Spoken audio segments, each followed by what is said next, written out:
Chapter 14, Stereo. And that brings up another question. How does stereo work? Well, the key point to remember in stereo is the word two, or just remember your two ears. Remember I told you sound was interesting? Well, have you ever wondered how it's possible to locate a sound? Not until now. Well, don't be disappointed, Bob.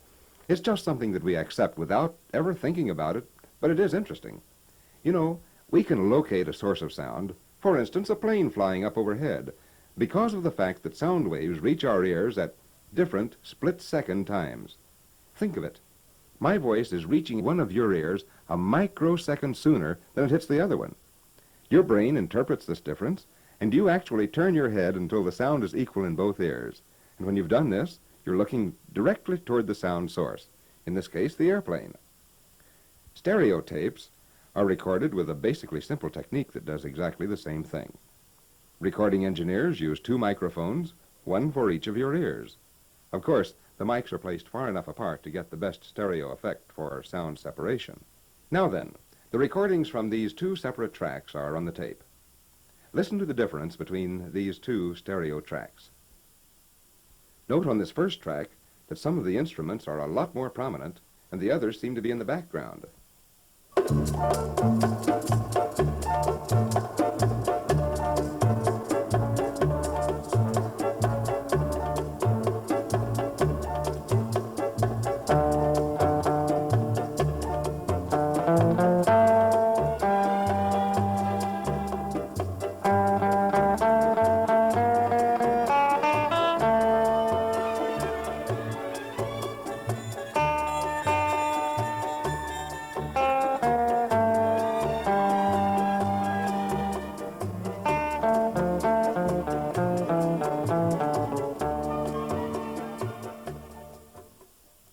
Now listen to the other track or channel. The instruments that were in the background before are now the loudest, and the ones which were so prominent before are now in the background. This is because each of the two mics picked up the sounds of those instruments that were closest to it.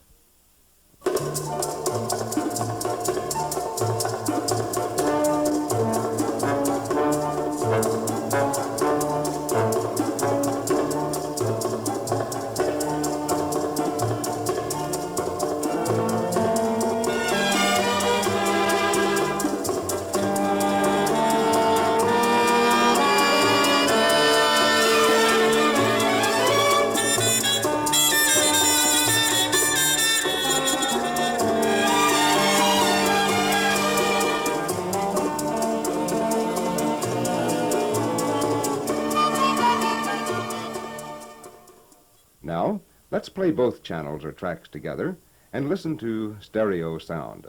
It will seem like a wall of living sound between the speakers.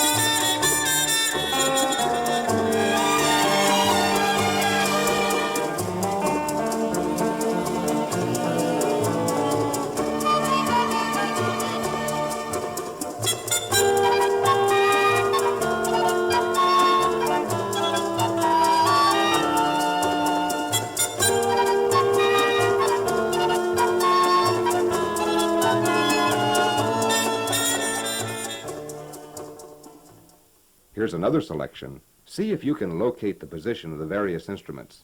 Or, close your eyes, Bob, and you can almost visualize the orchestra.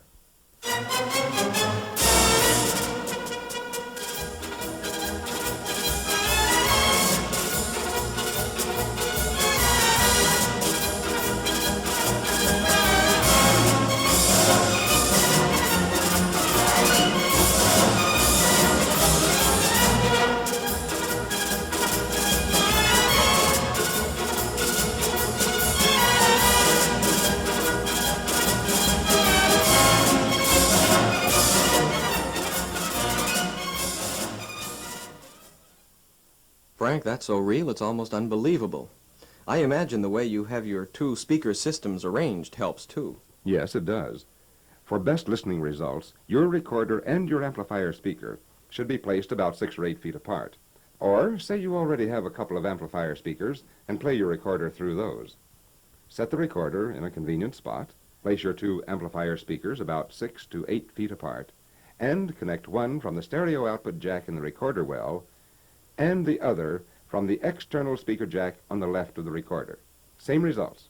Well, what happens if the speakers are too close together or too far apart? If they're too close together, the sounds from each speaker system mixes with those of the other to the point where you haven't any separation left, and the results are pretty much like the monaural or single-track sound.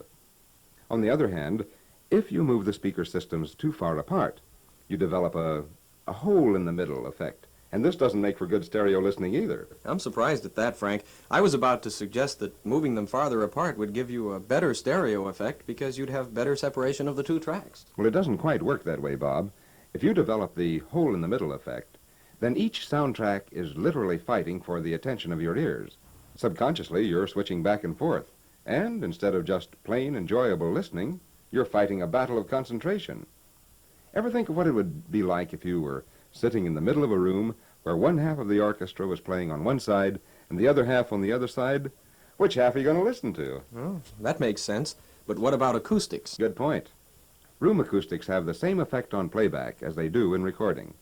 Consequently, the exact distance between your speakers will vary according to room acoustics. But use what I've told you as a guide. Generally, your 6 to 8 feet separation will do the job very nicely. Well, let me recap this, Frank. The key word is two. 2 ears, 2 microphones, 2 separate channels or tracks on the tape, played through 2 separate speaker systems, right? That's right. Exactly right. No matter how hard you try, you just can't get stereo from a one-eared source. Let me play this bit of monaural music, or one-eared sound, for you.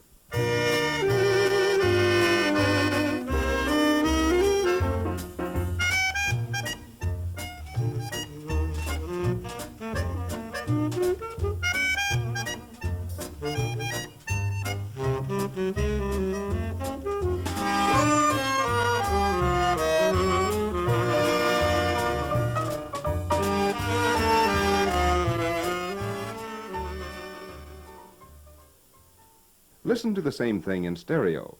We'll let you judge the difference.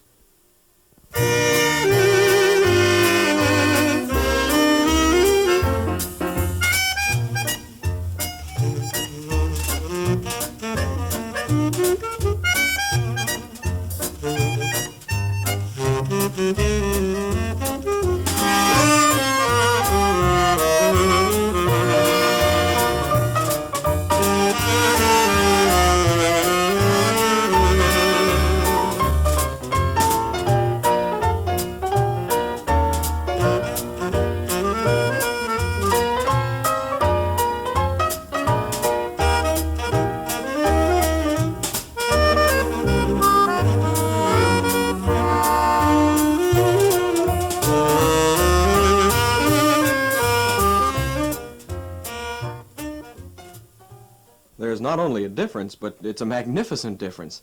Frank, I thought I'd appreciate a tape recorder, and I bought a VM because you were always talking about yours. But before this session with you, I didn't think it'd be possible to be as enthusiastic as I am. I am worried about one thing, though. What's that, Bob? Well, while my VM is a different color from yours, it looks about the same, and I thought it was until we went over all the features of yours. Mine has 2 microphones with it instead of 1, And the receptacle on the right side of the recorder is marked Channel A and Channel B. The receptacle on the left side has an external speaker jack in it, and in front of that is another one with 2 jacks marked external amplifiers. Now he tells me. Well, gee, Frank, I hope all the operations you explained apply to mine, too. Don't worry, Bob, they do. You're one lucky guy. You have the VM stereo record model. That's the basic difference between yours and mine. My VM will play stereo, but it isn't equipped to record stereo. It records monaurally. You mean I record just as you showed me? Yes, monaurally. But for stereo, you do everything twice, so to speak. Instead of using 1 mic, you can use 2. That's why you have Channel A and B inputs. You have a dual cathoptic tuning eye that works just the same as mine, except that there are two images in it to adjust for recording level, and your volume control is dual also. The outer ring adjusts the record level for one image, and the inner ring adjusts for the other. Remember, your images, or wedges, just meet. That's true for both sides of your tuning eye. If either one overlaps, you'll get distortion on that channel. Do you place the mics the same as you do the speakers? Well, there isn't any exact answer on mic placement that I can give you, Bob. It's something you're just going to have to experiment with. The best bet is to run a trial recording and then play it back. Keep rearranging the position of the mics until you get the best results. Experience will be your best teacher. Your external amplifier jacks can be hooked up to any stereo amplifier in a hi-fi rig, or one of them can be connected to an external amplifier speaker to play right along with the speaker in the recorder. They have matching amplifier speakers for your model, too. What about recording stereo radio broadcasts and duplicating stereo records? Simple as ABC. Stereo record players and radios have A and B channels, too. Connect these to the A and B channel inputs of your recorder. Will I record in add a track as you do with your model? Well, almost the same way, Bob. The only difference is that your stereo recorder doesn't have a stereo output jack in the rear well for connecting to the external output. All you need to do is to connect one end of your cable to external amplifier channel B. Remember, channel B on the left, front side of your recorder, and connect the other end to the stereo input jack on your auxiliary amplifier speaker system. That's all there is to it. Frank, I don't know how to thank you. You've made me realize what a wonderful instrument I own, and I don't mind telling you I'm proud as punch with my new VM. I only wish you had one just like mine. Bob, if you'll look behind that chair over there, you'll see a brand new carton with a brand new recorder in it. And it's all mine. And I thought I had one up on you. Well, Bob, we're off to an even start, so let's prove VM means voice of music and listen to this new stereo tape I just brought home. Good idea, partner.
The music on this tape was selected from the Livingston Audio Products Tape Treasury.